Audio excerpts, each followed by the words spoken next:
नमस्कार बच्चों, स्वागत है आपका हमारे चैनल एनवी क्लासेस में। तो वीडियो शुरू करने से पहले दिए गए सब्सक्राइब बटन पर क्लिक करें और बेल आइकन जरूर प्रेस करें।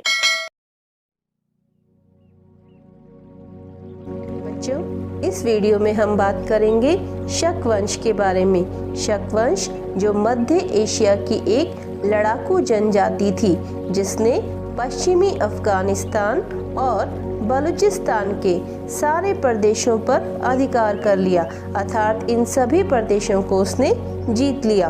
और जीतने के बाद ये बोलन दर्रे से होकर लगभग 71 ईसा पूर्व में भारत आए। बोलन दर्रा जो कि आज के समय में बलूचिस्तान में स्थित है और ये बलूचिस्तान वर्तमान पाकिस्तान में स्थित है।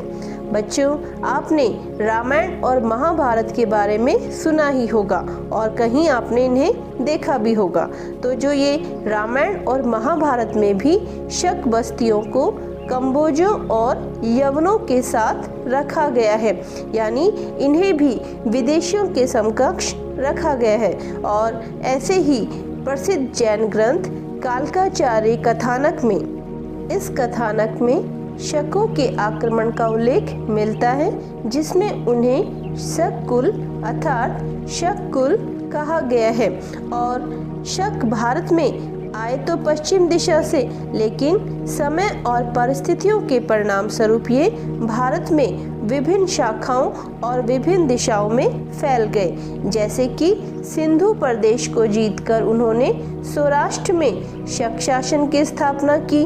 और इनके शासन के बारे में हमें पता चलता है इनकी मुद्राओं और लेखों से, जिनसे ज्ञात होता है कि इनकी एक शाखा ने उत्तरापथ और मथुरा में अपना अधिकार कर लिया और कालांतर में ये अवंती, सौराष्ट्र और महाराष्ट्र में फैल गए। इस तरह से इन्होंने अपनी विभिन्न शाखाओं का भारत के विभिन्न भागों में विस्तार किया। तो किन किन शाखाओं ने भारत पर राज किया उनके बारे में एक बार हम जानेंगे यहाँ कि इनका जो शासन था ये कितने भागों में रहा, कितने वंशों में रहा। तो उनके बारे में जानते हैं बच्चों। नंबर 1 पे आते हैं तक्षशिला के शक। उसके बाद नंबर 2 पे मथुरा के शक, जिन्हें क्षत्रप भी कहा जाता था।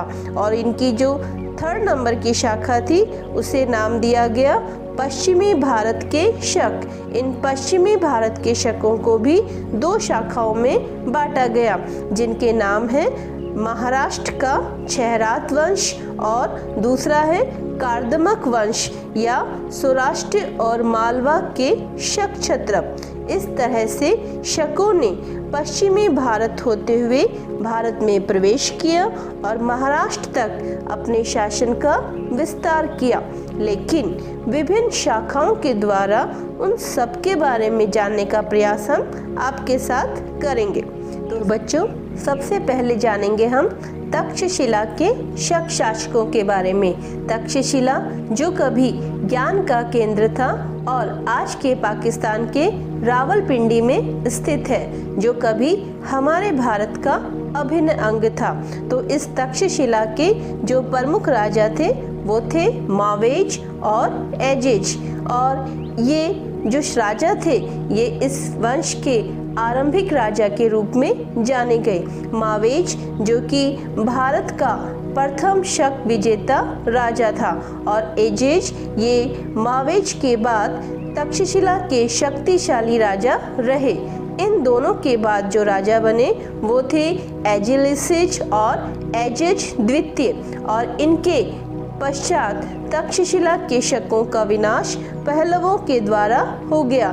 ये पल्लव दक्षिण भारत वाले पल्लव नहीं बल्कि पश्चिम एशिया के पल्लव वंश के शासक थे और इन्होंने तक्षशिला के शकों का विनाश कर दिया। इस तरह से तक्षशिला के शकों का अंत हो गया था।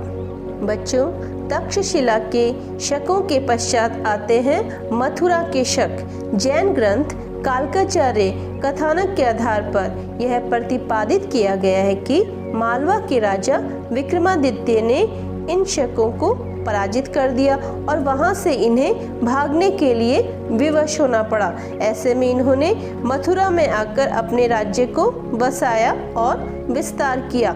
इन्हीं राजा विक्रमादित्य को विक्रम संवत का संस्थापक भी माना जाता है और इस विजय के साथ ही कहा जाता है कि विक्रमादित्य नाम इतिहास में प्रसिद्ध हो गया, जिसे आगे के राजाओं ने उपाधि के रूप में अपनाया, क्योंकि ये नाम विजय के प्रतीक के रूप में जाना गया। इस तरह से मथुरा में शक क्षत्रपों का शासन आरंभ हुआ और इनके जो आरंभिक शासक थे वो थे हमामश और हगान। ये प्रारंभिक शक क्षत्रप के रूप में जाने गए और मथुरा से प्राप्त सिंह शीर्षक लेख में बाद के शक शासक राजबुल के बारे में भी जानकारी दी गई है, जिन्हें उसमें महाक्षत्रप कहकर संबोधित किया गया है। महाक्षत्रप का मतलब बच्चों ये होगा कि इन्होंने शायद पहले के शासकों से अधिक अपने साम्राज्य का विस्तार किया होगा और इस विस्तार करने के साथ ही इन्होंने महाक्षत्रप की उपाधि भी ग्रहण की होगी। मथुरा के शकों ने पूर्वी पंजाब तक अपनी सीमा का विस्तार कर लिया था और मथुरा में शक शक्ति का जो विनाश हुआ वो इनसे भी बलशाली कुषाणों के द्वारा हुआ, क्योंकि हर व्यक्ति या हर चीज का जैसे शुरुआत होती है तो वैसे ही अंत भी निश्चित है। ऐसे ही इस वंश का जिस तरह से तेजी से उदय हुआ उसी तेजी से इस वंश का अंत भी कुषाणों के द्वारा कर दिया गया। बच्चों, अब तक हमने जाना तक्षशिला के शक और मथुरा के शक। अब जो तीसरी शाखा है उसे पश्चिमी भारत के शक के रूप में जाना गया और इस पश्चिमी भारत के शकों को भी दो भागों में हमने विभाजित किया है, जिसकी पहली शाखा के जो शक थे उन्हें छहरात वंश के नाम से भी जाना जाता है। इस वंश के जो प्रमुख राजा थे वो थे भूमक और नहपान। नहपान इस वंश का सबसे प्रतापी शासक कहा जाता है, लेकिन इन शक राजाओं ने सातवाहनों से कुछ प्रदेश जीते और महाराष्ट्र, काठियावाड़ और गुजरात पर शासन भी किया, लेकिन साथ ही इनके शासन में जो व्यापार था वो भी बहुत ही समृद्धशाली था। जो हमें ज्ञात होता है कि नहपान के समय भारत तथा पश्चिमी देशों के बीच समृद्ध व्यापारिक संबंध कायम थे और जहां समृद्ध व्यापारिक संबंध होते हैं तो आप सोच सकते हो कि उस राज्य की अर्थव्यवस्था भी समृद्धशाली रहती है। जोगलथाम्बी नामक स्थान से मिले सिक्कों से यह प्रमाणित होता है कि नहपान 23वें शासक गौतमी पुत्र सातकर्णी, जो सातवाहन वंश के सबसे शक्तिशाली राजा थे, उनसे पराजित हो गए थे और इसका उल्लेख सातवाहन वंश ने अपने नासिक लेख में किया है। नासिक जो कि आज के महाराष्ट्र में स्थित है, इस नासिक लेख में गौतमी पुत्र सातकर्णी को छहरात वंश का उन्मूलक कहा गया है, अर्थात छहरात वंश का समूल नाश करने वाला राजा। कौन था बच्चों? 23वां शासक गौतमी पुत्र सातकर्णी। इस प्रकार छहरात वंश की शाखा को सातवाहनों के द्वारा समाप्त कर दिया गया। बच्चों, पश्चिमी भारत के शकों की जो दूसरी शाखा थी उसे उज्जैनी तथा काठियावाड़ के शकों के रूप में जाना जाता है और इस शाखा के जो प्रथम राजा थे उनका नाम था चस्टन, जिसने अपनी राजधानी उज्जैनी को बनाया था और इन्होंने ही शक राजवंश की स्थापना की थी। बच्चों, चस्टन ने इस राजवंश की स्थापना करने के साथ ही अपने राज्य का विस्तार भी किया और इस वंश के राजाओं ने अपने लेखों व मुद्राओं में शक संवत का उपयोग किया था। शक संवत ये वही शक संवत है जिसे कनिष्क ने 78 ईस्वी में आरंभ किया था। इससे ये भी सिद्ध होता है कि ये कनिष्क के बाद के राजा हुए थे। बच्चों, उज्जैनी व काठियावाड़ वंश के जो प्रथम राजा थे वो थे चस्टन की जीवित रहते ही इनके पुत्र जयदामन की मृत्यु हो गई। ऐसे में अपना उत्तराधिकारी इन्हें अपने पौत्र रुद्रदामन को बनाना पड़ा। रुद्रदामन इस वंश के सबसे शक्तिशाली शासक के रूप में जाने गए, जिनके बारे में हमें जानकारी मिलती है जूनागढ़ लेक से। जूनागढ़ जो कि आज के गुजरात राज्य में स्थित है।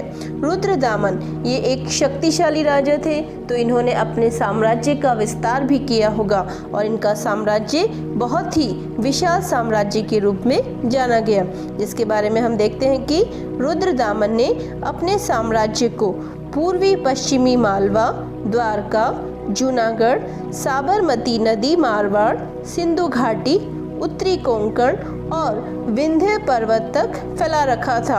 और ये एक शक्तिशाली राजा तो थे ही बच्चों, लेकिन साथ ही ये एक प्रजापालक राजा भी थे। ये एक विदेशी मूल के राजा थे, लेकिन जिस राज्य में ये राज्य करते थे उस राज्य की जनता को ये अपनी संतान के समान मानते थे। अर्थात जिस प्रकार माता पिता अपने बच्चों का ख्याल रखते हैं, उसी तरह से ये भी एक प्रजापालक राजा के रूप में जाने गए, जिसका साक्ष्य हमें मिलता है चंद्रगुप्त मौर्य के समय में बनवाई गई सुदर्शन झील, और सम्राट अशोक के समय इसमें नहरें भी निकलवाई गई थी। और जो ये बांध था ये अत्यधिक वर्षा के कारण टूट गया, और इस बांध का दोबारा निर्माण करवाने में बहुत अधिक धन खर्च होता, जो राज्य और जनता के ऊपर अधिक टैक्स लगाकर ही किया जा सकता था। लेकिन रुद्रदामन ने ऐसा नहीं किया। उन्होंने अपने निजी कोष से इस बांध को बनवाने के लिए धन दिया और पहले से भी अधिक अच्छा बांध बनवाया। इस तरह से रुद्रदामन प्रजापालक शासक के रूप में जाने जाते हैं। इसके अलावा ये संस्कृत को भी बहुत ही अधिक महत्व देते थे और इन्होंने ही सबसे पहले विशुद्ध संस्कृत भाषा में अभिलेख जारी किए, जो गिरनार अभिलेख के रूप में जाना जाता है। गिरनार, जहां आपने सुना होगा कि गुजरात के जो शेर है वो कहाँ निवास करते हैं, वो गिरनार के जंगलों में निवास करते हैं। उसी गिरनार में एक अभिलेख है जिसके एक तरफ अशोक के द्वारा अभिलेख लिखवाया गया है और उसके दूसरी तरफ इनके द्वारा विशुद्ध संस्कृत भाषा में लेख लिखवाया गया है। रुद्रदामन के बाद के जो शासक थे वो उतने शक्तिशाली नहीं रहे और उनके काल की मुद्राओं के आधार पर यह निष्कर्ष निकलता है कि चस्टन का वंश 305 ईस्वी में समाप्त हो गया था। इस प्रकार बच्चों हमने जाना कि भारत में शक आक्रमणकारी के रूप में आए थे, लेकिन समय और परिस्थितियों के अनुसार ये भारत के विभिन्न भागों में जा बसे, और जिसमें हम जानते हैं तक्षशिला के शक, मथुरा के शक और पश्चिमी भारत के शक।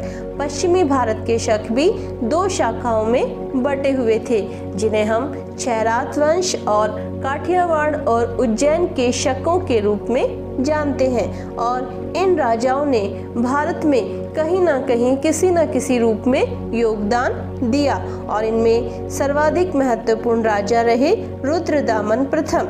रुद्रदामन जो कि एक प्रजापालक राजा के रूप में जाने गए, जिन्होंने सुदर्शन झील का पुनर्निर्माण व जीर्णोद्धार करवाया और एक प्रजापालक राजा के रूप में जाने गए।